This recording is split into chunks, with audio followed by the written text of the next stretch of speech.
প্রদীপ্তের মুখশ্রী মলিন হয়ে এলো। দীর্ঘশ্বাস ফেলল। চাইছেই তো, চাইবে না কেন? এত কিছুর পর কেন আবার মুখ ভেঙে ভেঙে বুঝিয়ে বলতে হবে? প্রদীপ্তা নিতান্তই লজ্জাবতী লতা। ওর পক্ষে এসব বলা কঠিন নয় কি? কিয়ৎকাল নীরবতা চলল, দুজনেই নীরব। অকস্মাৎ প্রদীপ্তা নেবু নেবু গলায় খুব ক্ষীণ আওয়াজে বলে ওঠে, আসুন। আদিবের ঠোঁটের কোণে মলিন হাসির রেখাখানা বড্ড গাঢ় হলো। বুকের মধ্যে হতে বয়ে গেল প্রশান্তময় অনুভূতিদের পাল্লারা। ও বলল, খুব শীঘ্রই। মেয়েটা খুশি হতে পারে না। মিথ্যে আশ্বাস দিচ্ছে। প্রদীপ্তা জানে এই মুহূর্তে কি করে আসবে মানুষটা। প্রদীপ্তার বুঝবার বয়সও ঠিক বুঝলো বিষয়টা। চেপে গেল এ ব্যাপারটা। ও নিচু স্বরে বলল, আপনি রাশিয়া গেলে কি খুব বেশি ব্যস্ত হয়ে যাবেন? আদিব সজাগ নেত্রে চাইল, বলল, আপনাকে কে বললো আমি রাশিয়া যাচ্ছি? প্রদীপ্তা মৃদু গলায় বলে। রুষা বলেছে। আদিব সন্তোষ প্রকাশ করে। ও মেকি সুরে বলে, আজকাল আমার খবর নিচ্ছেন খুব। প্রদীপ্তা মাথা নুয়ে নেয় ঈষৎ। খোঁজ খবর নেওয়ার মতো সুযোগ থাকলে তাই করত। কারোর সামনে বসে থাকলে আদিবের ব্যাপারে দু চারটে কথা শোনার সৌভাগ্য হয়, নয়তো হয় না। ওনাকে নিয়ে বাড়িতে সবার মাঝে কথা বলা বলি খুব কম হয়। যা বলার রুষা সাদিদার কাব্যই বলে। প্রদীপ্তাকে নিশ্চুপ দেখে আদিব কথা বাড়ায়, আমি খুব বেশি ব্যস্ত না থাকলেও কিছুদিন মোবাইল চালু করব না। আপনারা আমার কথা মনে পড়লে টেক্সট করে রাখবেন। বাংলাদেশ ফিরেই আমি দেখব। প্রদীপ্তার মনটা খারাপ হয়ে গেল নিমেষেই। ও মিহি গলায় বলে ওঠে, আপনি ফোনটা চালু রাখলে কি হয়? আদিব হেসে বলে, অনেক কিছু হয়। আমি বিভ্রান্তিতে পড়ি বারবার। ও কৌতূহলী গলায় শুধোয়। কেমন বিভ্রান্ত? আদিব সাবলীলভাবে বলে, কঠিন বিভ্রান্ত। আমার মনোযোগ নষ্ট করে এই বস্তুটা। আপনি চান আমি নিজের কাজে ব্যর্থ হই? প্রদীপ্তা এপাশ থেকে দ্রুত মাথা ডানে বাঁয়ে করে ব্যস্ত গলায় বলে। মোটেও না। আদিব খুব মিষ্টি স্বরে বলল। তাহলে অভ্যেস করে দিন। প্রদীপ্তাও রাগঝাগ বিরক্ত না হয়ে মোলায়েম গলায় বলে ওঠে, আপনি ধৈর্য ধারণ করার উপায় শিখিয়ে দিন। প্রদীপ্তার কর্ণকুহরে ঝঙ্কার তুলল আদিবের পুরুষালী ভরাট আওয়াজের হাসির শব্দ। মেয়েটার অন্তঃকরণে তুফান তুলে হাসছে আদিব। অগত্যা প্রদীপ্তা চোখ দুটো বন্ধ করে নিল। অনুভব করল সেই মন্ত্রমুগ্ধময়ী হাসির আওয়াজ। ও আরও শুনল আদিব বলছে, শেখার প্রয়োজনে যথেষ্ট আছে আপনার। প্রমাণ কিছুদিনের মাঝেই পেয়ে যাচ্ছেন। প্রদীপ্তা কেন যেন অদ্ভুতভাবে চোখ জোড়া খুলে ফেলল। অতঃপর সন্দিহান গলায় বলল, আপনি ইচ্ছে করে চলে গেছেন, তাই না? আদিবকে আগের তুলনায় আরো জোরে হাসতে দেখা যায়। প্রদীপ্তার মস্তিষ্ক শূন্য হয়ে পড়ে। এত হাসার কি আছে? বুকে ব্যথা হচ্ছে তো প্রদীপ্তার। ও ঠোঁট দুটো চেপে ধরে, জানালা গলিয়ে অদূরে তাকিয়ে থাকে নিষ্পলক। বেশ অনেক সময় পর ওপাশ থেকে উত্তর এলো, যদি দূরত্ব আপনাকে আমার অনুভূতিদের বুঝতে শেখায় তবে মেনে নিন দূরত্বই শ্রেয়। প্রদীপ্তা চেতনা হারায়। বক্ষস্পন্দন থিতু হয়ে আসছে। নিথর হচ্ছে সমস্ত শরীর। প্রদীপ্তা নিজের হৃদস্পন্দনের বেগতিক মাত্রা বুঝতে সক্ষম হয়। ওর শরীর কেঁপে ওঠে। হৃৎপিণ্ডটা এমনভাবে লাফাতে থাকলে যে কোনো মুহূর্তে বেরিয়ে আসবে। নিজের প্রাণ হারানোর শঙ্কা হয় প্রদীপ্তার। এই মুহূর্তে মারা গেলে এই ইতিহাসের পাতায় খুব বাজে একটা জিনিস লেখা হবে। লেখা হবে হয়তো প্রদীপ্তার মৃত্যুটা খুব আশ্চর্যজনক কারণে হয়েছে। এক সুদর্শন পুরুষের মোহবেষ্টিত কণ্ঠস্বরে শোনা মাধুর্যময় বাক্যে প্রাণ হারিয়েছে প্রদীপ্তা। ওর অন্তঃপট থেতলে এলো। প্রদীপ্তার শ্রবণেন্দ্রিয় স্পষ্ট পৌঁছালো। ওপাশ থেকে আদুরে গলায় আদিব পুনরায় বলছে, কাছে থাকার থেকেও শ্রেয়। জীবনের কিছু অমলিন ক্ষয়ে বা প্রণয়ের মহাক্ষণে কখনো কখনো দূরত্ব প্রয়োজনীয় হয় প্রদীপ। আপনি নিজেই দেখুন। আজকালকার আচরণগুলো গবেষণার পাত্রে ফেলে ভাবুন। দেখবেন ফলাফল হিসেবে পাবেন আদিব নামে কোনো একদস্যু মানব অথবা আপনার তথাকথিত দানবটা আপনার মস্তিষ্ক এলোমেলো করে দিয়েছে। আপনার স্নিগ্ধ সুন্দর মনটাকে নিজের আয়তায় করে নিচ্ছে কায়দা করে। এমনকি আপনার হৃদয়টা অবধি কেড়ে নিচ্ছে একটু একটু করে। অথচ সে আপনার চেয়ে খুব দূরে, ভীষণ পৃথকতার মধ্য দিয়েও সে সব করে যাচ্ছে। দূরত্ব আপনাকে আদিব থেমে গেল এই পর্যায়ে এসে। থরথরিয়ে বেতাল কাঁপছে প্রদীপ্তা। আদিব কেড়ে নিচ্ছে প্রদীপ্তার হৃদয়ে একটু একটু করে। কথাটা সাধারণ নয়। প্রদীপ্তার কাছে এ কথার অর্থ গভীরতা ভীষণ ব্যাপক। ওর গলাটা শুকিয়ে চৌচির হয়ে গেছে। হুট করে ঘরের বাতি জ্বলে উঠলে দেখা যাবে ওর কোমল বদনখানি রক্তলাল জবার রূপে পাল্টে গেছে। টোকা পড়লেই রক্ত ঝরবে এরূপভাবে। মেয়েটা চোখ দুটো নামিয়ে নেয় আস্তে করে, গলার সাথে চিবুক মেশায়। জীবনে প্রথমবারের মতো অলৌকিক এক কাণ্ড ঘটে প্রদীপ্তার সাথে। ও কেমন চন্দ্রের সুবাস পাওয়ার ন্যায় অনুভব করতে পারল। প্রদীপ্তা আরও অনুভব করলো ওর নাস্তানাবুদ মুখাবয়ব দেখে অদূরে অবস্থিত নক্ষত্রেরা গা দুলিয়ে হাসছে। মুক্তজোড়া হাসিতে মত্ত ইন্দুখানা, এমনকি ওর ওর গত কয়েকদিনের মধ্যে হয়ে ওঠা সবচেয়ে প্রিয় পুরুষটাও। মেয়েটা বালিশটা বুকের সঙ্গে আরও দৃঢ়তার সহিত চেপে ধরল। ওদিকে মনে মনে আদিব অসম্পূর্ণ কথাটার উপসংহার টেনে দিল নীরবে। শুনেছি দূরত্ব ভালোবাসা বাড়ায়। এখন দেখছি দূরত্ব আপনাকে প্রেমের পথে নবযাত্রা ধরতে বাধ্য করেছে। বিধি বাম, প্রেমে পড়ার আগেই আপনি ভালোবেসে ফেলবেন। আপনার গল্পে প্রেমের আগে ভালোবাসার সাক্ষাৎ হবে, মিলিয়ে নেবেন। রাত তখন আরও গভীর রূপ ধারণ করেছে। সবটুকু তমিশ্র শুষে নিয়ে সর্বোচ্চ উজ্জ্বলতা ছড়াচ্ছে থালার ন্যায় গোলগাল চন্দ্রটা। ও ধীরে ধীরে এগোচ্ছিল প্রদীপ্তার ঘরের দিকে।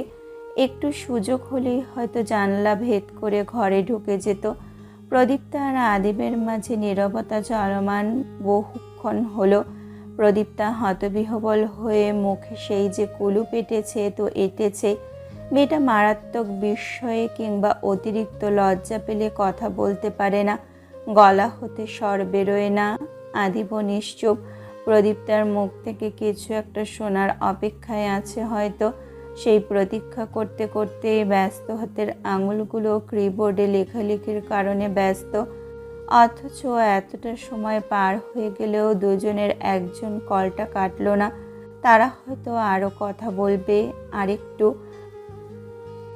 অকস্মাতেই নিগুড় নিস্তব্ধতা ভেদ করে প্রদীপ্তা ঋণঋণে গলায় বলে ওঠে, আপনি দেখেছেন আজকের চাঁদটা কি সুন্দর? শত ব্যস্ততার মাঝেও আদিব প্রদীপ্তার জন্য অব্যস্ত ও কর্মনিষ্ঠ অবস্থাতেই বড্ড আফসোস করে বলল। না। প্রদীপ্তা কপালে ভাঁজ ফেলল।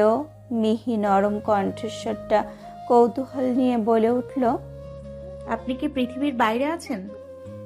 আদিব নির্লিপ্ত কণ্ঠে বলে, না তো, তা কখন বললাম? আদিব একটু থেমে দম নিল। অতঃপর শোনা গেল ভীষণ আদুরে, ভীষণ নমনীয় চিত্তাকর্ষক কণ্ঠস্বরটা পুনরায়। চাঁদ তো বাড়িতে রেখে এসেছি, উনি নিজের ঘরে আছেন। দুর্ভাগ্যবশত চাঁদের সাথে শুধু গপ্প করতে পারছি। দেখার সৌভাগ্য দীর্ঘ 20 দিনে একবারও হয়নি। প্রদীপ্তা ভাষাহীন ও চুপ হয়ে শুনল শুধু। আদিব মেকি গলায় বলল, একটা জিনিস লক্ষ্য করেছেন প্রদীপ্তা? প্রদীপ্তা নিম্ন গলায় শুধুই। কি?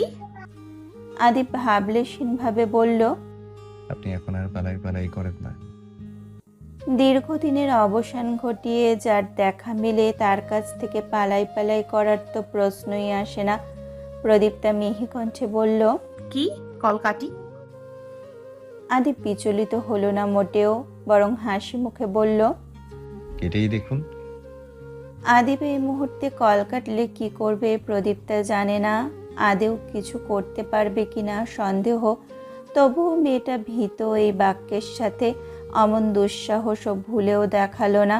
কানে ফোনটা চেপে রেখেই শুয়ে পড়ল বিছানায়। দুজনের কথাবার্তা চলল আরও অনেক সময়, বহুক্ষণ। এই হাসছে তো এই হাসি নিভে যাচ্ছে। এমন সুন্দর রাতটাই আজ কাটালো প্রদীপ্তা। জীবনের সবচেয়ে সুন্দর রাতগুলোর মধ্যে অন্যতম সুন্দর একটি রাত্রি কাটালো আজ। দূরে থেকেও উনি আমার হৃদয়ের খুব কাছে। এতটা কাছে যতটা কাছে হলে ওনাকে ছাড়া হৃৎপিণ্ড স্পন্দন করতে অক্ষম। উনি জড়িয়ে গেছে আমার শ্বাস-প্রশ্বাসের সাথে, আমার দেহের প্রতিটা ভাঁজে, ভাঁজে। যদি দূরত্ব ওনাকে আমার ভালোবাসার অনুভূতিগুলোর সঙ্গে পরিচিত করে দেয়, যদি দূরত্ব ওনাকে আমার অব্যক্ত অনুভূতিদের বুঝতে শেখায় হবে আচ্ছা। যদি দূরত্ব ওনাকে আমার অব্যক্ত অনুভূতিদের বুঝতে শেখায়, তবে কেন আমি মনক্ষুণ্ণ থাকবো এই সামান্যতম দূরত্বে? জীবনের অন্যতম সুন্দর ব্যাপার হচ্ছে সবুর, অর্থাৎ অপেক্ষা। নিশ্চয়ই এরপরই রয়েছে সবচেয়ে উত্তম ফলাফল। আমি সেই ক্ষণের অপেক্ষায় প্রতীক্ষমান রইলাম। আতিফ। রিমঝিমে সুন্দর এক সকাল, লাস্যময়ী দিবাকর পূর্ব দিগন্তে ঝলমলে রূপে হাসছে প্রাণবন্ত। মাসে কিংবা সপ্তাহে একটা দিন খানবাড়ির সপরিবারে ছোটোখাটো একটা চায়ের আড্ডা আসর নিয়ে বাগান বিলাস করেন। আজ তেমন দিনেরই একটা। 3 কর্তা, 2 ছেলে আর সবার চোখের মনি বাড়ির একমাত্র মেয়ে রুষা বাগানের বিশাল এক জায়গা জুড়ে বিছানো বেতের চেয়ার পেতে বসে আছে। কাঠের গোলাকার টেবিলের ওপর রাখা চা বানানোর প্রতিটা সরঞ্জাম, এছাড়াও সবার পছন্দের গ্রীষ্মকালীন ফল আম কেটে দেওয়া হয়েছে। পাউরুটি আর মাখন রাখা হয়েছে প্রত্যেকের জন্য। রাতে প্রদীপটা ঘুমিয়েছে বেজায় দেরি করে, তাই এই সময় নিদ্রায় মত্ত হয়ে পড়ে আছে নিজ কামরায়। ঘুমের মানুষ ডাকাটাকি কি করবে ভেবে কেউ আর ডাকেনি। অযথা জ্বালাতন। বাপ, চাচা, ফুফা সবার সাথেই কাব্য আর সাদির 2 ভাইয়ের সম্পর্ক ভালো। ওদের বাবা চাচার সাথে কথা বলতে জড়তা লাগে না। বয়সের ভারে ভারে অনেক সময় বাবার সমতুল্য মানুষগুলোর সাথে ছেলেদের সম্পর্কে কেমন ফাটল ধরে যায়, ধীরে ধীরে মরিচা পড়ে যায় সম্পর্কে। তবে কাব্য আর সাদিদের ক্ষেত্রে এরূপ কখনোই হয়নি। ওরা ছোট থেকে যা, বড় হয়েও তাই আছে। আদিফটাও একই, ছোট থেকেই খুব গম্ভীর ভাবসাব নিয়ে চলাফেরা করত। টুকটাক কথা বলাও ওর বাচ্চাকালের স্বভাব। দিনকে দিন সেই স্বভাবটুকু আমানত হিসাবে আঁকড়ে রেখেছে এই অবধি। সাদিদের কাব্য ভীষণ হাসি মুখে ইমদাদ খান, এহসান খান আর রশিদ দেওয়ানের সাথে কথা বলছে দৈনন্দিন ব্যাপার, দেশের আনাচে কানাচে হওয়া খবরাখবর ইত্যাদি বিষয়। মাঝে মধ্যে খবরের কাগজে ছাপানো দুশ্চিন্তামূলক বিষয়গুলো সম্পর্কেও বেশ আলোচনা হচ্ছে ওনাদের মাঝে। রুষা নীরব দর্শক। একটু আগে এহসান খান খুব আদর করে রুষাকে বলেছিল, বাবাইয়ের আজ তোমার হাতের পাউরুটি দিয়ে মাখন খেতে ইচ্ছে করছে। আদরে আবদার শুনে রুষা পাউরুটিতে মাখন লাগাতেই যাচ্ছিল। সে এক ইব্রথিব্র অবস্থা। সব মাখন নিজের হাতে আর পোশাকে লাগিয়েই বিনাশ এই হরহরিণী। সে কি হাসাহাসি বাবা সমতুল্য মানুষগুলোর মধ্যে। কাব্য আর সাদিদ খুব দুশ্চিন্তায় থাকে রুষাকে নিয়ে। খানিক আগে চায়ের সাথেও একই কাণ্ড ঘটিয়েছে। চায়ের কাপে চা ঢালাই ছিল, ওটা শুধু কাব্যর হাতে দিতে হতো। শেষ, কাপটাই নিচে ফেলে দিয়েছে ও। কাঁটা চামচ দিয়ে এক টুকরো আম মুখে পুড়বে, তাতেও কাঁটা চামচের খোঁচায় মুখে ব্যথা পেয়ে বসে আছে। এই মেয়েকে কি করে যে বিয়ে দেবে বুঝে পায় না ওর ভাইয়েরা। অবশ্য বাড়ির বড়রা কেউ আপাতত রুষার বিয়ে নিয়ে ভাবছে না। রুষাকে অনেক দূর পড়ানোর ইচ্ছে তাদের। খানবাড়ির প্রতিটা ছেলে মেয়ে খুব মেধাবী। আদিব থেকে শুরু করে কাব্য, সাদির 3 জনই তুখোর মেধাবী ছাত্র ছিল।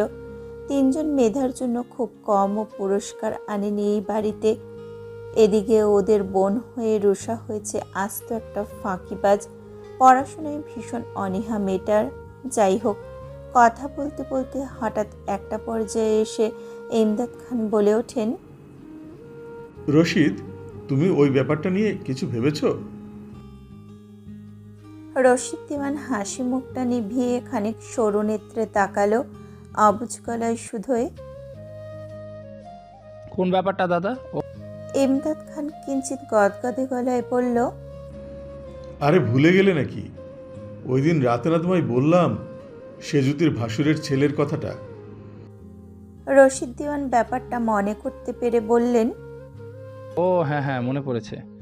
সকলে কৌতূহলী নেত্রে চেয়ে আছে দুজনের দিকে। কি সংক্রান্ত কথা হচ্ছে ইমদাদ খান আর রশিদ দেওয়ানের মাঝে তা কারোরই বোধগম্য হলো না। প্রচণ্ড আগ্রহ নিয়ে সাদিদ বলে ওঠে, কি ব্যাপারে কথা বলছো তোমরা?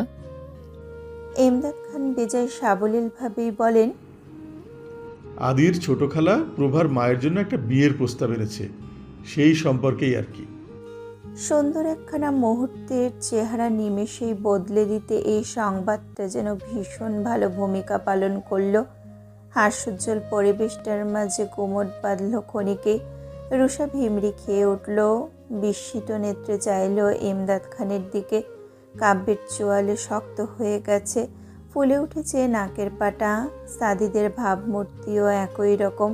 ফুটন্ত তেলে পানির ছিটা পড়লে যেমন পরিবেশ সৃষ্টি হয়, রশিদ দেওয়ানের পরবর্তী কথায় ওদের মাঝে তেমনই ঝাঁজের সৃষ্টি হলো। ছেলের কোনো ছবি দিয়েছিল ছোট আপা?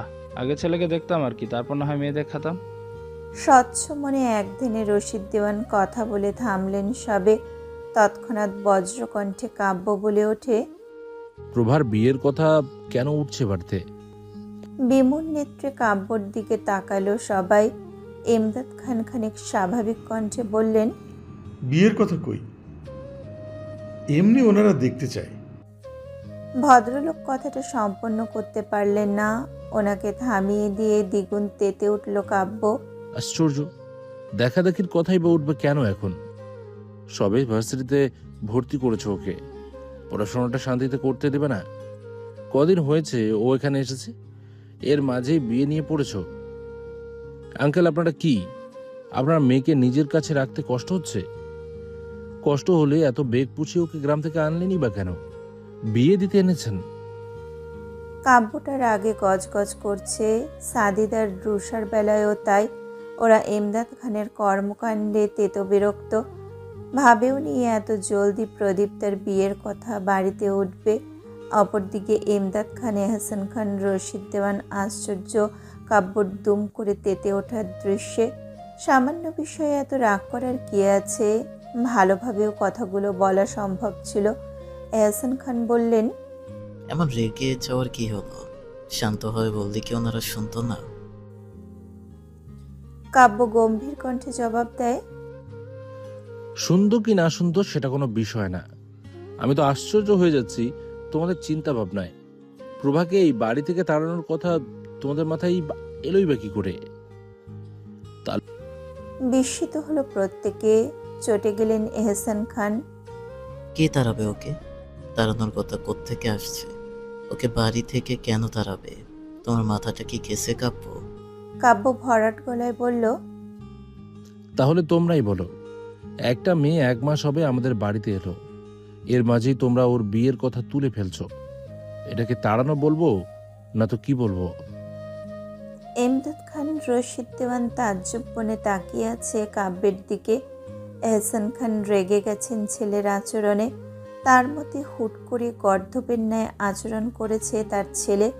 এমদাদ খান থমথমে মুখে বললেন, ওনারা শুধু দেখতে চাইছেন কাব্য, আর আমরা আগে ছেলেকে দেখতে চেয়েছি।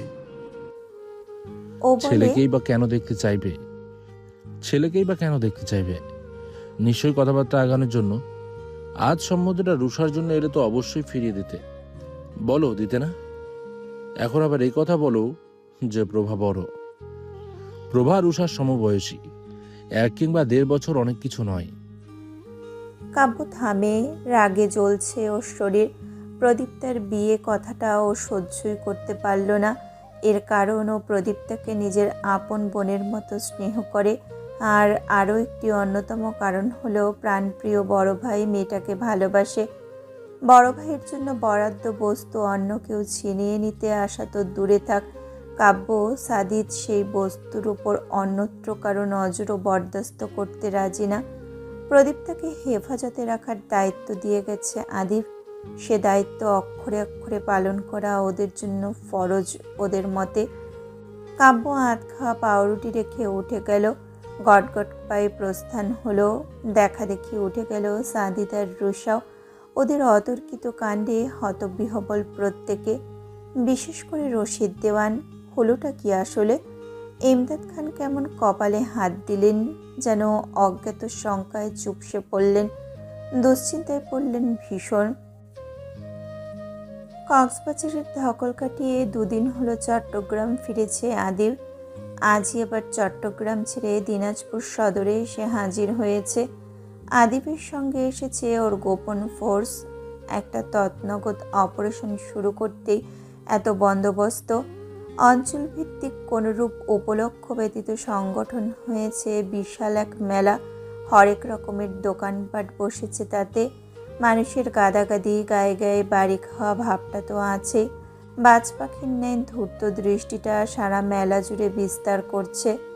বাজ পাখির ন্যায় নেত্রে অধিকারী মানবটার গায়ে অতি ছিমছাম ছদ্ম পোশাক। সাধারণ যুবকের বেশভূষায় নিজেকে এই গিজগিজে পরিবেশে এনে হাজির করেছে এক একজনের তথাকথিত সবচেয়ে চতুর মানবটি। ট্রাউজারের পকেটে এক হাত দিয়ে এদিক ওদিক চাওয়াচাওয়ি করে যাচ্ছে আপন মনে। মাথায় বড় চুলের নকল উইংস লাগিয়েছে। সেই চুল দ্বারা আড়াল করেছে কানে থাকা ক্ষুদ্র বস্তুটি। ধূর্ত সেই মানবের পেছনে পেছনে লেপ্টে আছে তারই মতো একজন। দুজনে এগোচ্ছে একই সাথে। দুজনের চোখই খুঁজছে কাঙ্ক্ষিত এক ব্যক্তিকে। রঙিন কাচের চুড়িগুলো একের পর এক হাতে তুলে ঘুরিয়ে ফিরিয়ে দেখছে উনি। কৃষ্ণরাঙা চুড়ির মুঠোটাতে অনেকক্ষণ ধরেই তার নজর। মনে মনে এক কল্পনা বিস্তার করছে, ফর্সা হাতটিতে কতই না চমৎকার লাগবে এই রঙের রেশমি চুড়িগুলো। চোখের সাহায্যে আন্দাজে মেপে নিল হাতের সাইজ। অতঃপর দোকানের দিকে পরপর 4 মুঠো চুড়ি বাড়িয়ে দিয়ে উনি স্বভাবসুলভ ভারী কণ্ঠে পকেটে ভরে দিতে বললেন। আরও নেওয়ার ইচ্ছে ছিল হয়তো, পকেটে আটবে না বিধায় চেপে গেছে। আশ্চর্য নেত্রে আয়মান উদ্দিন চেয়ে রইল চুড়ি কিনতে থাকা ব্যস্ত মানুষটার দিকে। অদম্য কৌতূহলকে কেন্দ্র করে উনি ফিসফিসে গলায় বলে উঠলেন, স্যার, পণ্ডিতরে ধরতে কি চুরি লাগবো? গভীর একজোড়া চক্ষু নিক্ষেপ হলো আয়মান সাহেবের দিকে। উনি থতমত খেলেন, আমতা আমতা করে বললেন, না মানে আপনার তো বউ নাই, প্রেমিকা তো নাউজিবিল্লাহ জীবনেও। আয়মান সাহেবের ঠোঁটের কথাটুকু সমাপ্ত হলো না। ওনার স্যার চুড়িগুলো পকেটে পুড়তে পুড়তে পথযুগল ফেলেছে সামনের দিকে। পায়ে পায়ে দৃঢ়তা আছে। তার মানে খুবই নির্লিপ্ত ভঙ্গিতে অন্যত্র দোকানে এসে দাঁড়ালেন অফিসার। ছেলেদের মানি ব্যাগ, আংটি, ব্রেসলেট ইত্যাদি ইত্যাদি সরঞ্জামের একটা দোকান। ভিড় ঠেলে ঠুলে মানুষজন তখনও হাঁটাহাঁটিতে মত্ত। ধীরে ধীরে ভিড় যেন বেড়েই চলেছে। অফিসার আঙুলে আংটি পরিধান করে যাচাই বাছাই করতে থাকা এক আগন্তুকে কাঁধে আয়েসি ভঙ্গিতে কোনোই রাখে। আগন্তুক চকিতে তাকায় পাশে। অফিসার সাবলীলভাবে হাসে। আংটিটা আপনাকে মানাচ্ছে, নিয়ে নিন। পুরুষ মানুষের মাঝে প্যাচঘোচ নাকি নেই, ওদের মনে জটিলতা নাকি স্বল্পমাত্র। এরূপ কারণে আগন্তুক আর ঘাটালো না। অপরিচিত লোকটির কথাতে সামান্য হেসে দোকানিকে আংটি দিতে বলল। অফিসার সাবলীল কণ্ঠে জানালেন, আংটির টাকা আমি দিচ্ছি। তৎক্ষণাৎ আগন্তুক ভীষণভাবে মনোযোগ দিল অফিসারের দিকে। সাধারণ বেশভূষার এই ব্যক্তিটিকে দেখে আচমকাই কেঁপে ওঠে আগন্তুকের হৃদযন্ত্র। প্রাণ পাখি উড়ে যায়। ভীত হয়ে নিভু হয়ে যায় চক্ষুজোড়া। আতঙ্কে যেই না আগন্তুক ছুটতে নেবে অমনি হাসি মুখে অফিসার শক্ত করে ধরে ফেলে আগন্তুকের হাত। অন্য হাত আগন্তুকের পিঠে। অতি সন্তর্পণে কালো চকচকে রিভলভার ধরে রেখেছে পিঠে। আগন্তুকের ভেতরে প্রবল ঝড়। ভয়ে গলা শুকিয়ে জীর্ণ শীর্ণ, ঘেমে একাকার অবস্থা। ভিড়ের প্রকোপে পালাতে ব্যর্থ হলো সে। দোকানি আংটির প্যাকেট এগিয়ে দিলে অফিসার বলল, এটা রাখুন, পরে এসে নিচ্ছি। শুনেছি দিনাজপুরের ঝালমুড়ি নাকি খুব মজার, ওনাকে খাইয়ে আনছি। ধূর্ত শিকারের ন্যায় নীরবে স্বীকার করে কেমন চলে এলো অফিসার। বন্দি মানুষটি থরথরিয়ে কাঁপছে, চুয়ে চুয়ে ঘাম পড়ছে কপাল গড়িয়ে। দেখলে মনে হবে কাঁদছে। ভয়ে ঠিকঠাক চোখে দেখছে না সে। চোখের সামনে সব কিছু কেমন ধোঁয়াটে ঝাপসা। অন্ধকার এক পাতলা ঘর। এলোপাথারি মার খেয়ে চলেছে হাকিম পণ্ডিত।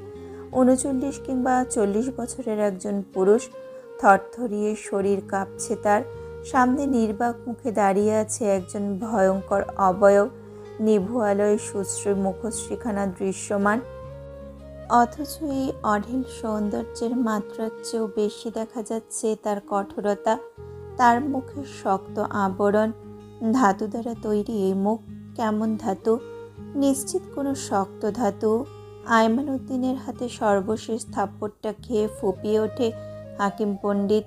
বাঁচার আশা একদম ক্ষীণ হয়ে গেছে। তিনি হাত জোর করে আহাজারি করে, দয় লাগে আর মারবেন না। রুক্ষ কণ্ঠে আয়মানকে থামায় আদিফ। বর্বর কণ্ঠে হাকিমের উদ্দেশ্যে বলে, আপনি ছাড়া পেলেও মরবেন, না পেলেও মরবেন, তাই স্বীকার করুন কার হয়ে কাজ করছেন। থরথর করতে করতে মাথাটা নুয়ে নিলেন হাকিম। কম্পিত গলায় বললেন, আমি জানি না স্যার, বিশ্বাস করুন, কিচ্ছু জানি না। আয়মান উদ্দিন হাকিমের মাথায় জোরে গাঁটটা মারে, যেন সে ওর ইয়ার দোস্ত। উনি বিরক্ত গলায় বলেন, কার হয়ে কাজ করো তা জানো না? টাকা কি হাওয়ার তালে তালে কার হয়ে কাজ করো তা জানো না? টাকা কি হাওয়ার তালে তালে হাতে এসে পড়ে? হুকুম কোন মহাজন দেয়, তার নাম বলো। আদিফ আয়মান সাহেবের দিকে রুক্ষ নেত্রে চেয়েও কিছু বলে না। হাকিম তখন খুব কাঁদছে, অঝরে কাঁদছে। একবার যখন ডিফেন্সের হাতে পড়ে গেছে আর রক্ষে নেই, সমস্ত কৃতকর্মের ফল এনারা কড়ায় গণ্ডায় বুঝিয়ে দেবে। তবুও সে স্বীকার করতে প্রস্তুত নয় সেই লোকের নাম, যার হয়ে সে শত শত অপকর্মে লিপ্ত হয়েছে। আদিফ দৃঢ় গলায় ফের বলল, আপনার হাতে সময় কম হাকিম, দুটো অপশন দিচ্ছি, বলুন নয়তো মরুন। পরাণ পাখি উড়ে যাবার ন্যায় অনুভূত হয় হাকিম পণ্ডিতের। উনি আতঙ্কিত কণ্ঠে বলে ওঠে, দোহাই স্যার, দোহাই, প্রাণ নেবেন না প্রাণ। ভরাট কণ্ঠে আদিপ বলল। নাম বলুন। হাকিম কাপা গলায় বলে, এ রশি অনেক দূরে স্যার, সত্যি বলছি, আমি খুব দূরের মানুষ। রশির মাথায় 40 হাত কাছেও নেই। আয়মান হো হো করে হেসে পুনরায় গাঁটটা মারে হাকিমের মাথায়। হাকিম পণ্ডিত ব্যথায় আর্তনাদ করেন মৃদু। উনি ওনার মতো করে বলে, আরে গর্ধব রে, যেটুকু জানিস সেটুকুই বল না, এত পেঁচাচ্ছিস কেন লাটাইয়ের মতো? আদিপ গম্ভীর নেত্র দ্বিতীয় দফায় তাকায় আয়মানের দিকে। আয়মান সেদিকে লক্ষ্য করলে হয়তো ঠোঁটের হাসি মিয়ে নিত। আদিপ ফের বলল, নাম বলুন হাকিম, মৃত্যুদূত সময় গুনছে। হাকিম পণ্ডিত শুষ্ক ঢোক গিলল। ধুকপুক করছে ওনার বুক। উনি আতঙ্কে চৌচির। আদিবের পুনরায় জিজ্ঞেস করার প্রয়োজন হলো না। হাকিম পণ্ডিত মিনমিনে গলায় উচ্চারণ করলো ওর মনিবের নাম। তফুদ্দিন ভালো না স্যার, আজ তো একটা ভণ্ড। কুলচানে নিজের বাড়ি আছে, বসুন্ধরা ফ্ল্যাট করেছেন। ASR উনি থেমে থেমে বলে, ASR সিমেন্ট কোম্পানির মালিক স্যার। আজ সাজদা জামে মসজিদের সভাপতি। মাদ্রাসা আছে একটা। আমি আর কিছু জানি না। আমি হাকিম পণ্ডিতের গলা ধরে এলো। যাকে নিয়ে সে বলল লাগাতার, সে ব্যক্তি ভয়ঙ্কর। হাকিম পণ্ডিতের একটা স্বীকারোক্তি সম্পর্কে সেই লোক জানলে হাকিম পণ্ডিত নরকের চেয়েও ভয়াবহ শাস্তিস্বরূপ মৃত্যুদণ্ডে দণ্ডিত হবে। হাকিমের শরীরটা কেমন ঝাঁকিয়ে ঝাঁকিয়ে কাঁপছে। অশুভ কিছুর ইঙ্গিত সে আন্দাজ করতে পারছে। এদিকে আয়মান হাকিমের কথা শুনে বিস্মিত হলো বহু। আচানক ওর মুখ থেকে বেরিয়ে এলো, এ তো হুজুরের বেশে ঘুরে বেড়ানো খেজুর, আস্তাগফিরুল্লাহ, থু। আদিফ তখনও গভীরভাবে চেয়ে হাকিমের ভয়ার্ত আদলের দিকে। মসজিদ মাদ্রাসা থাকলে আর মাথায় টুপি পরলেই যে অলি মসজিদে হওয়া যায় না, তার জলজান্ত উদাহরণ তৌফিন উদ্দিন মৌলানা নিশ্চয় পরিবারের জোড়াজুড়িতে হতে হয়েছিল। ঘেন্নায় শরীর জমে আসে। এই লোক অবৈধ অস্ত্র পাচার, ড্রাগ পাচার, মানি লন্ডারিংয়ের মতো অসৎ কর্মে যুক্ত। দুনিয়াতে কত ধরনের মানুষের বসবাস। হাকিমের দিকে তর্জনী আঙুল তুলল আদিফ। ওকে জেলে নেওয়ার ব্যবস্থা করুন। নিজের দলের অন্যান্য সদস্যদের উদ্দেশ্য করে শুধু এইটুকু কথা বলে বেরিয়ে গেল আদিফ। হেলিকপ্টার আসছে, ওকে দ্রুত ঢাকা ফিরতে হবে। রাঘব বোয়াল আটক করতে হবে। পরদিন রাত্রে আবার রাশিয়ার পথে যাত্রা। অ্যাডমিরালের সাথে সাক্ষাৎকার সম্পন্ন করতে হবে। গোটা টিমকে গুছিয়ে নিতে হবে রাশিয়ার উদ্দেশ্যে পাড়ি জমানোর তাগিদে। পরবর্তীতে কি ঘটতে চলেছে আদিব জানে না, কখনো ভাবেনি এসব নিয়ে। তবে আজ ভাবছে ওর বেঁচে ফেরাটা জরুরি, বেঁচে থাকাটা জরুরি। ও কারো কাছে হক চেয়ে এসেছে, সেই হক পাওয়া বাকি এবং নিপুণভাবে হক পালন করা বাকি। যেতে যেতে একবার তার সাথে কথা বলা উচিত আদিবের। অশান্ত লাগছে নিজেকে বড্ড। কেন যেন মনে হচ্ছে ভবিষ্যতের স্বপ্নগুলো মাঝপথেই থেমে যাবে, কাজের লোভে প্রাণ খোয়াতে পারে। তবে এখন বড্ড দেরি হয়ে গেছে। তীরে এসে তরি ডুবতে দিতে পারে না আদিব। ও দীর্ঘশ্বাস ফেলল। মানুষ প্রেমিক নাকি দেশের রক্ষী? কে আমি? কি আমার সর্বশেষ পরিচয়? পরিণামে সুখ খুঁজে বেড়াচ্ছি, মায়াডোরে হচ্ছি বিলয়। এর পরিণাম কি হতে পারে? কি ঘটবে এর উপসংহার? প্রলয় নাকি মহাপ্রলয়? সদ্য ফোটা পুষ্পের মতো স্নিগ্ধা দেখাচ্ছে প্রদীপটাকে। গুটি গুটি পায়েও ঘুরে বেড়াচ্ছে সারা বাড়ি জুড়ে। লম্বা কেশে জল আটকে আছে, টুপ টুপ করে পড়ছেও তা। আবার ভিজে স্যাঁতস্যাঁতে হয়ে উঠেছে সমস্ত পিঠও। প্রদীপ্তা রুষাকে খুঁজছে। আজও ভার্সিটি যায়নি, না রুষা কলেজে গেছে। রুষাটাকে আজ আশেপাশেও দেখা যাচ্ছে না। কোথায় গিয়ে ঘাঁটি গেড়েছে কে জানে। রুষাকে খুঁজতে খুঁজতে 3তলার বারান্দায় পেল ওকে। মখমলে দোলনা পাতা বারান্দায় বসে সারা শহর দেখতে ব্যস্ত ও। রুষার কি মন খারাপ? প্রদীপ্তা ওর কাজ ঘেঁষে দাঁড়ালো, নরম গলায় বলল, একা একা কি করছো রুষা? প্রদীপ্তার দিকে তাকালো না, যেমনটি ছিল তেমনটি থেকেই বলল, কিছু না, এমনি বসেছিলাম। তুমি দেখলাম শাওয়ারে গেছো। প্রদীপ্তা অন্য পাশে বসলো। এখান থেকে গোটা শহরের অর্ধেকটা অংশ স্পষ্ট দেখা যায়। প্রদীপটা দেখলো শহরীয় সৌন্দর্যের বাহার। গাড়ি ছুটছে, উঁচু দালানগুলো গাদাগাদি করে দাঁড়িয়েছে, মানুষের ভিড়ভাট্টা দেখা যায়। এছাড়া আর কি? অদূরে খালের মতো কিছু একটা আছে, ময়লা ফেলা হয়। এখান থেকে দেখতে খুব ছোট দেখাচ্ছে। দোকানপাট দেখা গেল অনেক, আর আর কিছু না। প্রদীপ্ত চোখ ফিরিয়ে বলল, তোমার গ্রাম পছন্দ নাকি শহর? রুষা ভাবলেশীনভাবে বলল, দুটোই। তোমার? প্রদীপ্তা বলে, জানি না। রুষা হেসে ওঠে, ছলে ছলে বলে, তুমি একটা অদ্ভুত মানুষ আপু। প্রদীপ্তা ভ্রু গোটালো। আমি অদ্ভুত? রুষা ওপর নিচ মাথা নাড়ে। অবশ্যই। প্রদীপ্তা কেমন কেমন ভাবে তাকিয়ে রইল রুষার দিকে। প্রদীপ্তার তো মনে হয়েছিল আদিব ব্যতীত কেউ অদ্ভুত হতেই পারে না। আরও আছে সামিহা, আর এখন শুনছে সেও অমন। আশ্চর্য। সহসা রুষা প্রসঙ্গ পাল্টে বলল, আচ্ছা আপু, তোমার সারপ্রাইজ পেতে কেমন লাগে? প্রদীপ্তা শুধু নিষ্পলক, শুধু চেয়ে রয়। স্বাভাবিক গলায় বলে, অভিজ্ঞতা নেই। রুষা ধীরে ধীরে মাথা নেড়ে ছোট্ট করে উচ্চারণ করল, ওহ। কিয়ৎকাল নীরবতা। এর পরপরই অকস্মাৎ প্রদীপ্তা খুব নিচু গলায় বলে উঠল, রুষা, সেফ জোন কি? প্রদীপ্তার করা প্রশ্নে রুষা ক্ষণিকের জন্য থমকে তাকিয়ে রইল প্রদীপ্তার মুখশ্রী পানে। মেয়েটার মুখে জানার তীব্র আকাঙ্ক্ষা দেখা গেল। রুষার এক চিলতে হাসি ফুটল মুখে, বলতে লাগলো, ধরো তুমি কোনো বিপদগ্রস্ত এলাকায় আসো, সেখান থেকে পালিয়ে একটা নিরাপদ আস্তানায় যেতে সক্ষম হলে বা নিরাপদ স্থানে গেছো, সেই নিরাপদ আস্তানাকেই সেফ জোন বলে আমার জানা মতে।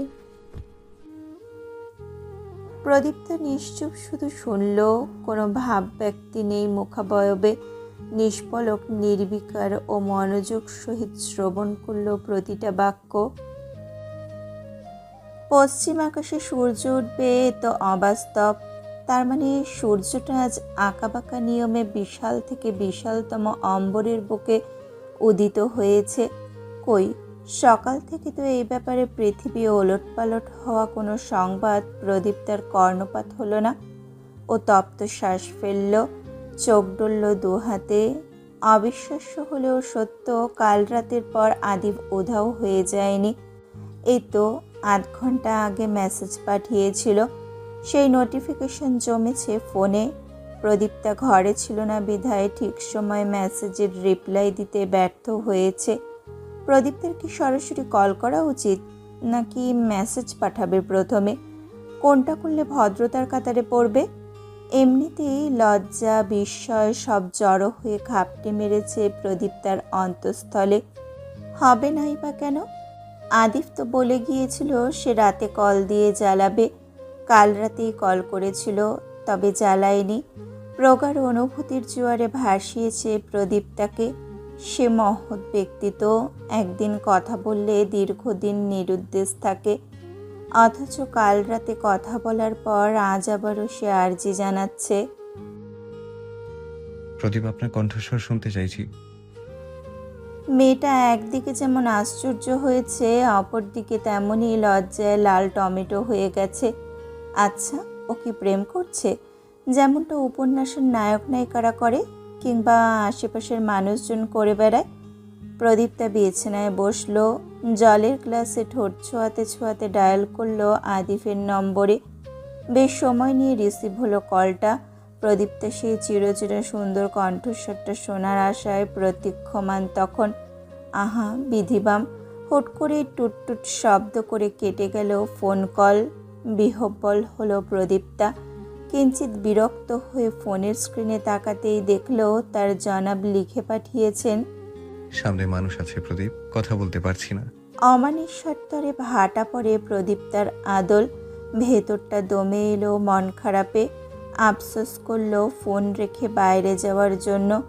এত সুন্দর একখানা আবদার করেছিল মানুষটা, আর সেই আবদারও পূর্ণ হবার নয়। পরপরই আদিপ পুনরায় লিখে পাঠায়, কল ধরুন, আপনি বলবেন, আমি শুনবো, লিখবো।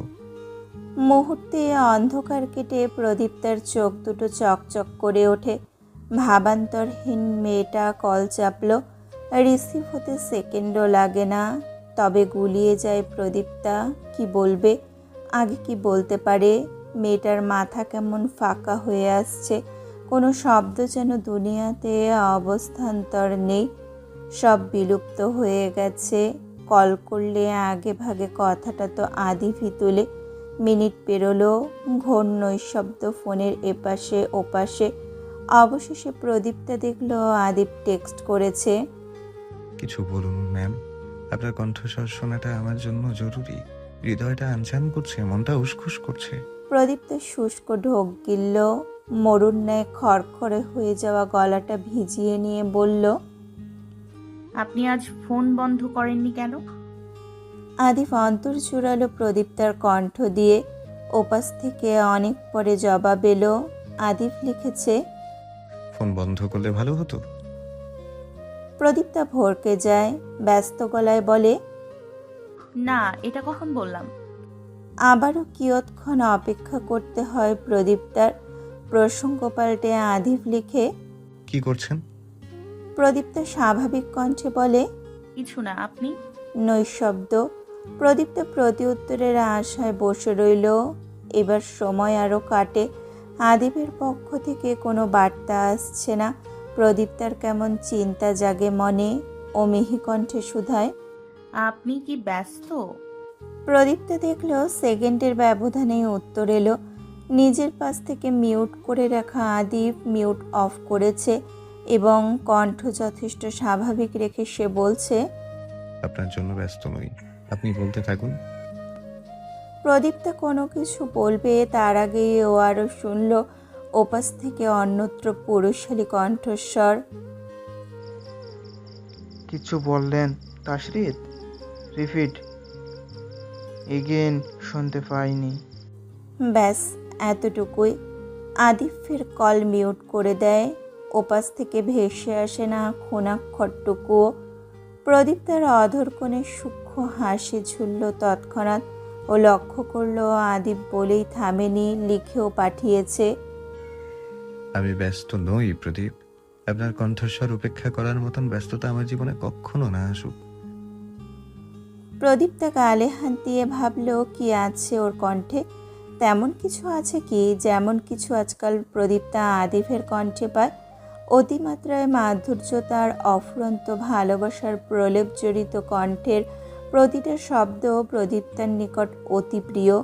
খানিক বাদে প্রদীপ্তা নিজ থেকেই বলল, কাজ সেরে বরং আমাকে কল করবেন, এভাবে ভালো লাগছে না।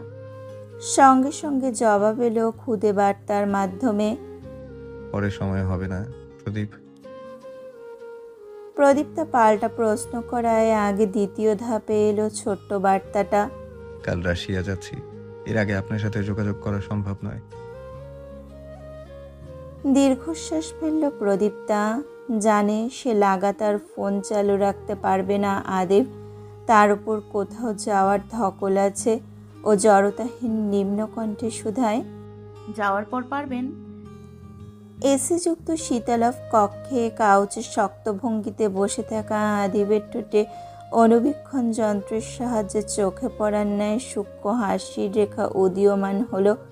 কক্ষের মাঝে স্থাপত্য লম্বা টেবিলের চারপাশ জুড়ে বসে থাকা এক একজন দেশের জন্য কাজ করা কর্মী তা লক্ষ্য করতে সক্ষম হলো না। আদিব চোখ বোলালো সারা রুমে। তার মুখোমুখি চেয়ারটা ঘুরিয়ে বসে আছেন মধ্যবয়স্ক একজন পুরুষ। বুকের পাশে স্পষ্ট অক্ষরে সেটে আছে তার নামটি তাকবীর। তাকবীর সাহেব আদিবের উদ্দেশ্যে বললেন, রাতে যাওয়ার প্রয়োজন আছে তাশরিদ? কোথায় যাওয়ার কথা হচ্ছে? আদিব তাকালো শান্ত ভঙ্গিতে। মাথা নেড়ে সে জানালো, হেড রাতে যাওয়ার কথাই জানিয়েছেন স্যার। এর আগে একটা ছোট্ট অ্যালার্ট দেওয়াও নিষেধ। তাকবীর সাহেব মাথা নাড়লেন। ওদিকে আদিব ফোনের দিকে ধ্যান দিল। আবার ব্লুটুথটা ঢিলে হয়ে এসেছিল।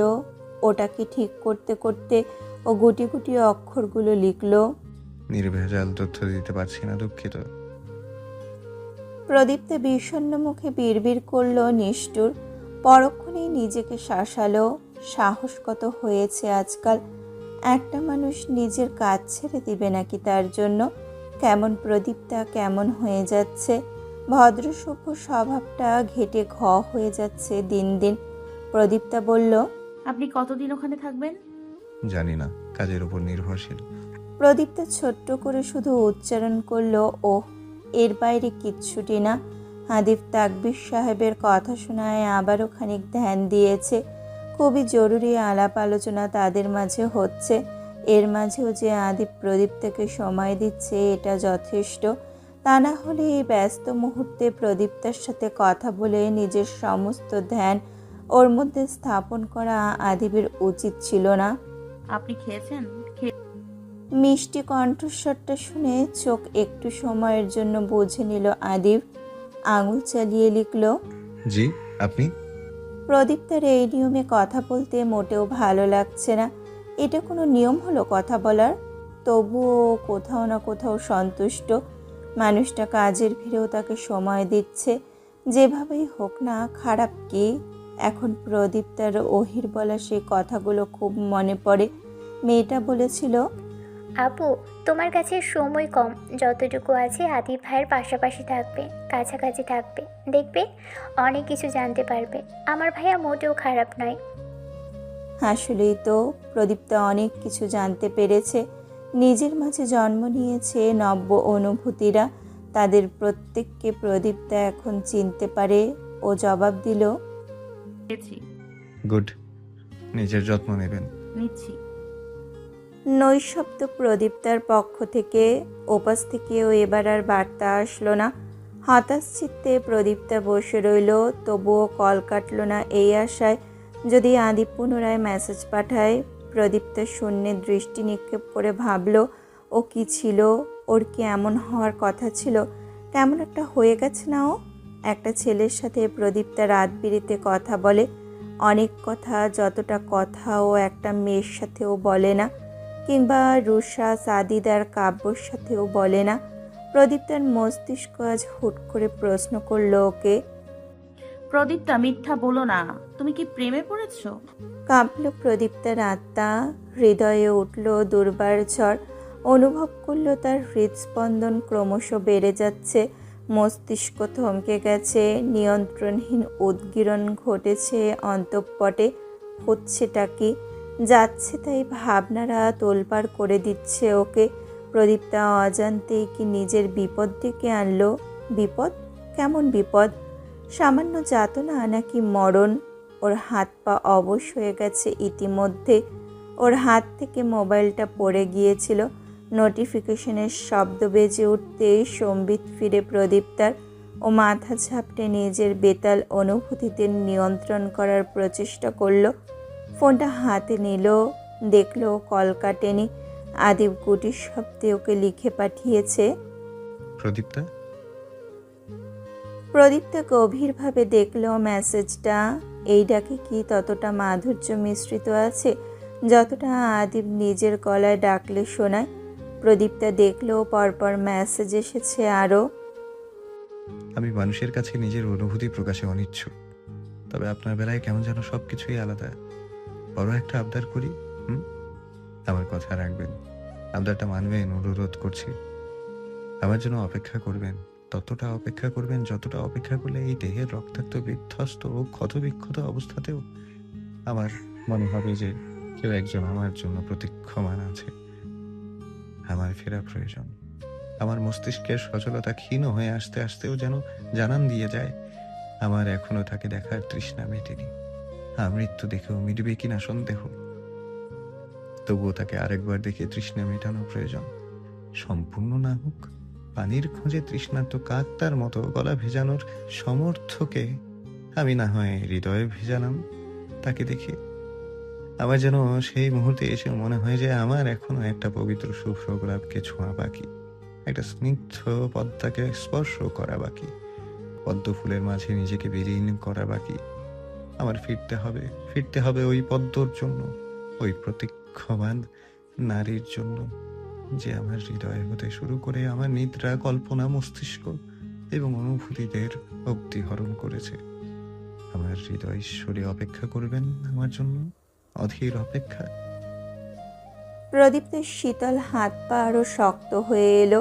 পুনরায় এলোমেলো অনুভূতিদের তাণ্ডব লীলা অনুভব করল হৃদয়। হৃদয়েশ্বরী এটা আদৌ সাধারণ কোনো নাম? এর অর্থ এত গভীর কেন? কারো হৃদয়ের মহানায়িকা হিসাবে প্রদীপ্তার রাজত্ব হবে। প্রদীপ্তা কখনো কল্পনা করেছে কিনা সন্দেহ। ওর অন্তঃস্থল কাঁপছে ধীরে ধীরে।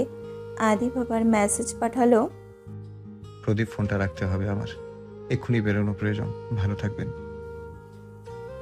প্রদীপ্তার দম রুদ্ধ হয়ে এলো। ও চাপা গলায় বলল, এক্ষুনি যেতে হবে? জানি, যদিও বা মেয়েটা ভেবেছিল কোনো প্রত্যুত্তর আসবে না, অথচ ওপাশ থেকে মেসেজের বদলে ভেসে এলো আদিফের শুদ্ধ গলার স্বর। জি, এক্ষুনি, ভালো থাকবেন। ফোন রাখতে চায় না প্রদীপ্তা। ওর চিৎকার করছে, যাবেন না, অনুরোধ, যাবেন না। কথাটুকু মুখে উচ্চারণ করতে পারল না প্রদীপ্তা। ও নিম্ন গলায় বলল, আপনিও। আদিফ কলটা কেটে দিল। প্রদীপ্তার মনটা কাঁদতে চাইছে, কুডাকছে হঠাৎই। তবে কেন, কিসের শঙ্কায় তা বড্ড ধোয়াটে। প্রদীপ্তা পাহাড় সম দীর্ঘশ্বাসের স্তূপ চিত্ত নিংড়ে বের করে আনলো। ভারী লাগছে বক্ষপিঞ্জর। ও শূন্যে চেয়ে বিড়বিড় করে কত কি প্রার্থনা করে যায় আপন মনে। অতঃপর নিজের ইচ্ছাটা জারি করে মেসেজের মাধ্যমে, ফোন বন্ধ করে ফেলেছেন? যদি না করেন তবে আমায় প্রদীপ্তা বলে ডেকে একটা ভয়েস মেসেজ পাঠিয়ে দেখবেন, কেমন? প্রদীপ্তা অপলক দৃষ্টিতে দেখলো। সঙ্গে সঙ্গে আদিফ লিখে পাঠিয়েছে, খুব শীঘ্রই পাঠাচ্ছি, এখনকার মতো বিদায়। এরপর আরও কিছু লিখেছিল প্রদীপ্তা। মেসেজ সিন হয়নি। আদিপ মোবাইল বন্ধ করে ফেলেছে। ব্ল্যাক রোজ ইংরেজি সোনালি রঙের অক্ষরে বড় বড় করে খোদাই করা। উচ্চ আভিজাত্য দালানটার বাইরে বিশাল এই অ্যাপার্টমেন্টটি গড়ে উঠেছে শহরের বুকের কোনো এক কোণে। বেজায় বড় জায়গা জুড়ে এই অ্যাপার্টমেন্টটি তৈরি করা হয়েছে। সদর প্রবেশদ্বার হতে শুরু করে ভেতর অবধি অসংখ্য পাহারাদার নিযুক্ত। বিলাসিতার বিন্দু আজ খামতি রাখা হয়নি এই অ্যাপার্টমেন্টে। আশেপাশের মানবীর দিকে তাকালেই বোঝা যায় এই দালান শুধুমাত্র উচ্চবিত্তদের জন্য তৈরি। গরিবের পক্ষে ত্রিসীমানায় এসে দাঁড়ানো সম্ভব নয়। ফ্ল্যাট নম্বর A16, 16 তলার বিশাল জায়গা নিয়ে আধুনিক ধাঁচে তৈরিকৃত একটা ফ্ল্যাট। ভেতরের বর্ণনাটুকু তোলা থাকুক, বিশ্লেষণ করার প্রয়োজন নেই। তবে বলা বাহুল্য, এই একটি ফ্ল্যাটের ভাড়া দিয়ে পুরান ঢাকায় একটি প্রশস্ত বাড়ি তোলা সম্ভব। সতর্কতার সহিত পাকাপোক্ত হাতে নিখুঁত কায়দায় পাসওয়ার্ড চাপতে শক্ত ধাতুর আস্তরণখানি উন্মুক্ত হয়ে গেল। ভেতরের দৃশ্য স্পষ্ট হয়। রিভলভারটা সুবিধা অনুযায়ী পাকড়াও করে সামনে এগোয় অফিসার তাশরিফ খান আদিফ। তার পেছনে রাইফেল হাতে পুরো এক অস্ত্রধারী বাহিনী ঢুকলো পেছন পেছন। বেডরুমটার দরজা খোলা সম্পূর্ণ। ঘরটা থেকে গা গোঙানোর শব্দ ভেসে আসছে। তীক্ষ্ণ দৃষ্টে আদিপ পেছনের মানুষগুলোকে দেখল। ছড়িয়ে ছিটিয়ে সারা ফ্ল্যাটে তল্লাশি চালানোয় ছুটল তারা। আদিপ পা বাড়ালো ভেতরে। বিছানায় শয্যাশায়ী মধ্যবয়স্ক পুরুষটা তার হাঁটুর বয়সী মেয়েটার সাথে রঙ্গলীলায় মত্ত সম্পূর্ণ। অকস্মাৎ বিকট শব্দ হলো। ধাপ, চুরচুর হয়ে গেল কাচের জানালা। ঝরঝরিয়ে পড়ল ফ্লোরে। গা কেঁপে উঠল নোংরামিতে মশগুল মানুষগুলোর। থরথরিয়ে কাঁপল দুজন। চকিতে তাকালো ঘরে প্রবেশ করা তৃতীয় মানুষটার সম্মুখে। দ্রুত থেকে দ্রুততরভাবে গায়ে কমফোর্ট তুলে তৌফুদ্দিন উঠে পড়লেন। আদিব দ্বিতীয়বার ট্রিগার চাপল বিছানার পাশে ফুলদানিটার দিকে। আবার কম্পন ধরল ওদের শরীরে। তৌফুদ্দিন অর্ধনগ্ন অবস্থায় উঠলেন জলদি। গায়ে শুধু পাজামাটা, তাও নাভির নিচে নেমে এসেছে। উনি তড়িঘড়ি হাতে ড্রয়ার খুলতেই যাচ্ছিলেন। এবার তৃতীয় নিশানটা ভেদ করে তৌফুদ্দিনের ডান হাতটা। ভারী আর্তনাদে প্রকম্পিত হয়ে যায় সারা ফ্ল্যাট। অস্ত্রধারী বাহিনী আসেন। গুনে গুনে 4টে মেয়েকে আটক করেছে পাশের ঘর থেকে।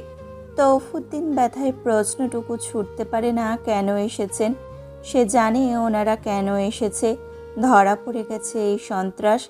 তাদের হাতে ধরা পড়েছে যাদের হৃদয়টা শুধুমাত্র দেশের জন্য তৈরি। ওনার আর বাঁচার জো নেই। এত ধূর্ততার সঙ্গে ফ্ল্যাটে গা ঢাকা দেওয়া হলো, তবুও গর্ত খুঁড়ে সাপ বের করে ফেলা হলো আশ্চর্যজনকভাবে।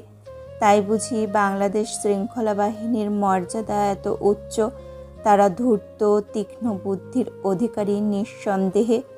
আটক করা হয় তৌফুদ্দিনকে। সেই সাথে তার ফ্ল্যাট থেকে শনাক্ত করা হয় অবৈধ সমস্ত অস্ত্র, মাদক আর অবৈধ কাজে লিপ্ত মেয়েদেরকে।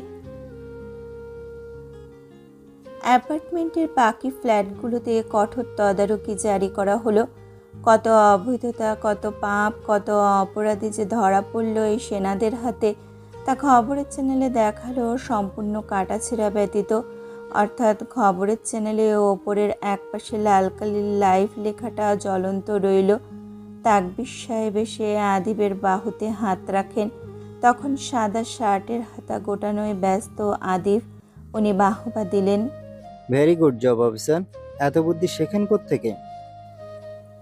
আদিব ভাবলেশীনভাবে বলে, ক্রেডিটটা আমার ফুল টিমের স্যার। তাকবীর সাহেব মাথা নাড়ে। আদিব সবসময় নিজের প্রশংসাগুলো এড়িয়ে যায়, তা সকলেরই জানা। তাকবীর সাহেব বলল, রাত নামতে আর মাত্র কিছুক্ষণ বাকি।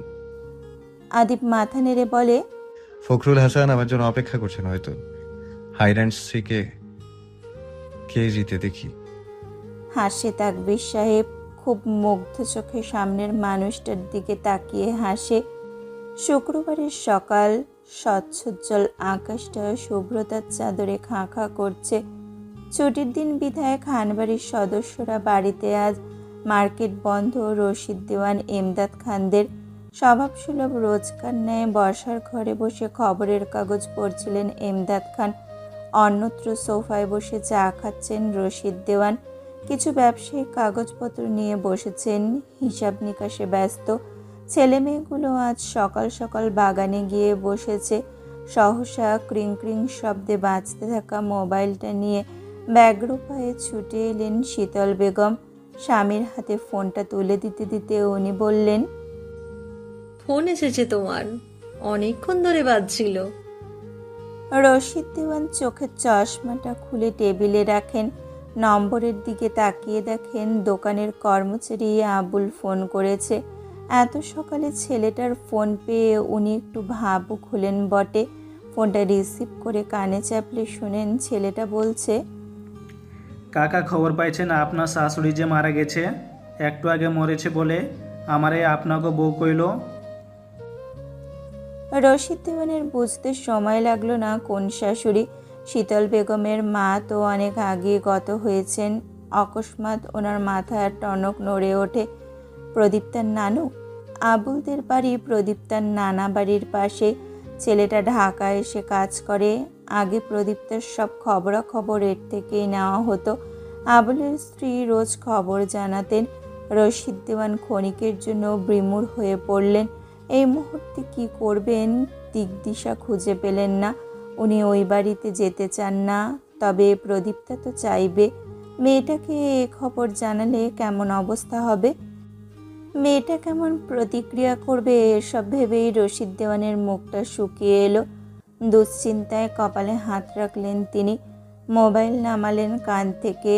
এদিকে স্বামীর মুখের এমন অবস্থা দেখে চিন্তিত কণ্ঠে শীতল বেগম শুধোয়, কি হয়েছে? সব ঠিক আছে? রশিদ দেওয়ান থমথমে মুখে বললেন, প্রভার নানু মারা গেছে। হিন্নালিল্লাহি। মৃদু আর্তনাদ করলেন শীতল বেগম। সঙ্গে এমদাদ খানও তাকালেন রশিদ দেওয়ানের দিকে। কবে মারা গেছে? একটু আগে। যাবে দেখতে? রশিদ দেওয়ান এই প্রশ্নে ভাবনায় পড়লেন। যাবে সে? প্রদীপ্তা যখন এই খবর পায় তখনও রুশাদের সাথে দারুণ খোশ গল্পে মজেছিল। সহসা এই সূক্ষ্ম মুহূর্তে বিষাদ নামিয়ে শীতল বেগম এসে জানালো ওর নানু নাকি মারা গেছে। মেয়েটার মুখের হাসিটুকু কেড়ে নিতে এই বাক্যটা যথেষ্ট ছিল। ওর পৃথিবী দুলিয়ে সমস্ত বিষাধর বর্ষণ ঘটল এই এক বাক্যে। ছোট থেকে যেভাবে যেমনভাবে বেড়ে উঠুক না কেন প্রদীপ্তা, নানুই তো করেছেন সব। ভালো ব্যবহার না করুক, কখনো ফেলে তো দেননি, ভুলেও মুখ ফুটে বলেননি তুই চলে যা প্রভা। মরতে বলেছে বহুবার, বাড়ি ছাড়তে তো বলেনি। প্রদীপ্তার মনে হলো এই প্রকৃতির ওর সুখটুকু সহ্য হলো না, তাই এমন সংবাদও শুনতে হলো। অদমের কপালে নাকি সুখ সয় না। প্রদীপ্তা আজ হাড়ে হাড়ে টের পাচ্ছে তা। 19টা বছর যার কাছে থেকে বড় হলো সে মানুষটা মৃত আজ। সে পাড়ি জমিয়েছে অদূর পথে, যেখান থেকে ফেরবার কোনো উপায় নেই। প্রদীপ্তার অন্তর কাঁপে, চোখ বেয়ে ঝর্ণা নামে, মাথা আঁকড়ে ধরে কাঁদে মেয়েটা। শীতল বেগম আগলে নেন ওকে, দুহাতে আঁকড়ে বুকের মাঝে জায়গা দেন। ঢাকা থেকে যশোর পৌঁছাতে পৌঁছাতে দুপুর হয়ে গেছে। সারাটা রাস্তা বাবার বুকে মাথা গুজে কেঁদেছে প্রদীপ্তা। ও মানতেই পারছে না ওর নানু আর নেই। বোকা মেয়েটা এক সেকেন্ডের জন্য চিন্তা করলো না ওর নানু ওর সাথে ঠিক কী না করেছে। মেয়েটা শত খারাপের মাঝে ওর সব ভালো দিকগুলো টেনে এনে কাঁদলো। অযথা ওকে শুনতে হয় নাকি নরম মানুষদের পৃথিবীতে নরকের চেয়েও ভয়ঙ্কর। চিরচেনা জেলা, চিরচেনা গ্রামের পথ, শৈশব কৈশোরের সমস্ত স্মৃতি মিশে থাকা বাড়িটিতে পদধূলি পড়তে হু হু করে কেঁদে ওঠে প্রদীপ্তা। এই বাড়িতে এত মানুষ তো আগে কখনো দেখেনি। এমন বিলাপ তো নানা মারা যাওয়ার সময় শোনা হয়নি। কালো জাদুর ভয়ে কেউ সামনেও ঘেঁষেনি। অথচ আজ বাড়ি ভর্তি মানুষজন।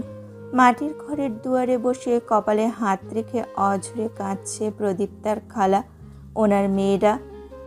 খাটিয়াটাও উঠোনের পাশে রাখা। জোহরের সময় জানাজা। আর একটু দেরি করলে হয়তো এইটুকু দেখার সৌভাগ্য হতো না। প্রদীপ্তা দিক বিদিক ভুলে ছুটল খাটিয়ার কাছে, আঁকড়ে ধরল ওটাকে, ফুপিয়ে উঠল নানুর নিথর দেহটাকে কাছে পেয়ে।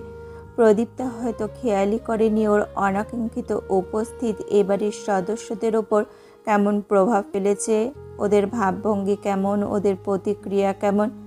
রশিদ দেওয়ানার কাব্য এসেছে প্রদীপ্তার সাথে। ওনারা একটু দূরেই দাঁড়িয়েছে, সামনাসামনি যেতে চায়নি বলেই আর পা এগোয়নি। দৈবাত সমস্ত কিছুর রং আজকে পাল্টে গেল। ভার্সিটি যাচ্ছিস না বাবা? ক্রন্দিত সকলের কান্না থেমে গেল প্রদীপ তার পানে চেয়ে। মুহূর্তের ব্যবধানে সবকিছু কেমন তাণ্ডবের ন্যায় পরিণত হলো। সচক্ষে মেয়ের উপর হওয়া প্রলয় দেখল যেন এক পিতা। খাটিয়া ধরে বসে থাকা প্রদীপ তার ছোট দেহটা কি অমানসিকভাবে টেনে নিয়ে আছড়ে ফেলল মাটিতে। ওর মামা কাউকে কিছু বোঝার সুযোগটুকু দিল না অবধি। সে প্রদীপ তার ছোট্ট দেহে এলোপাথারে লাথি দিতে দিতে চিৎকার করে উঠল,